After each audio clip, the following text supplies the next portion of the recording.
Hello everyone, welcome to Small Model Car. This is a 2023 Toyota Century. This casting's by Matchbox from Moving Parts, and it was new for 2025. And I couldn't find it in 2025. Finally did in 2026.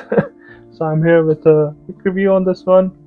And if you're in, I couldn't find it in stores, but then there's a seller who I think especially deal in 164. They do.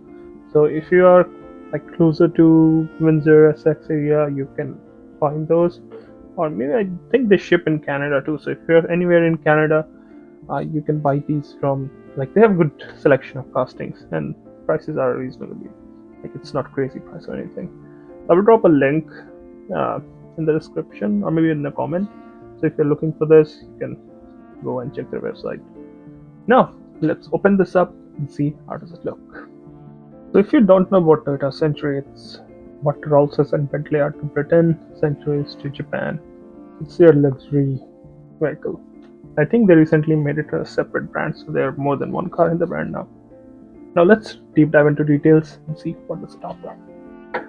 So here's the Toyota Century out of its box, and this thing looks really good. It has got that classic shape, so no modern, curves and roundness. Still those lines which look really good. Reminds me something of those older Bentleys. I think Arnage. Yeah, something like that. But yeah, it still looks good. So I'm gonna start from the front. So in the front, you've got a nicely detailed front end here by Matchbox.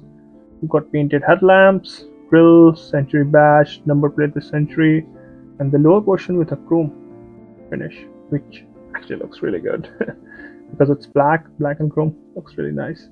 You got both the mirrors, windshield wipers, a lot of good details in the front. Now, since it's a Japanese vehicle, so the steering's on the right hand side. So let's move to that. So on the driver's side, you can see a lot of good details.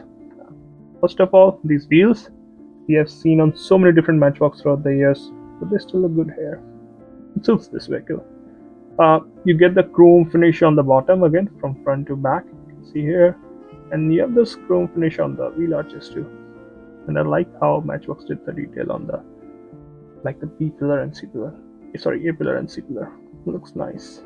Door handles are also detailed. You got another Century badge on the C pillar. It's really good. B pillar, well, the finish is on the window material, not the metal. Not bad, but would have looked much better. It looks really nice, the shape and everything. And I think Matchbox did a good job for a moving part. It's not a collector edition. Still, it looks really good. Great details. Now, coming to the back, you got detailed tail lamp, Century badge, chrome bumper continues, and if you look here, there's some more details in the inside. No sunroof on this one though. Now, let's move to the passenger side and then we'll come back to the moving part because the trunk opens on this one. Now, the passenger side looks almost identical. The only difference you can see is the fuel filler cap here. Base is chrome, which is there to support this chrome on the the bottom part of the car. So some details here, not a lot of this, but you can see some of the details going on. Now the trunk opens up, and if you open it, you can see there's luggage inside. There are some bags, and the mechanism for the trunk is really good. Shuts nicely, opens easily. So good details there. Now the interior seems to be finished in black. There is tint on the windows, so I can't really show you the interior, but you can see there are some details. I think those are blinds in the back. I don't know if I can see anything on the side, but you can see the interior, right? Okay, so overall, I think it's a really nice looking casting, really great one by Matchbox Moving Parts, I guess. Might be because I am a little biased about this. I think they can do a collector on this one. It would be really nice. Add some more details, some nicer wheels, and you got a really good casting in your hand. Well, even if you can find this one, I think it will be a great addition to your collection. Those are my thoughts. Thanks for watching. Have a good day.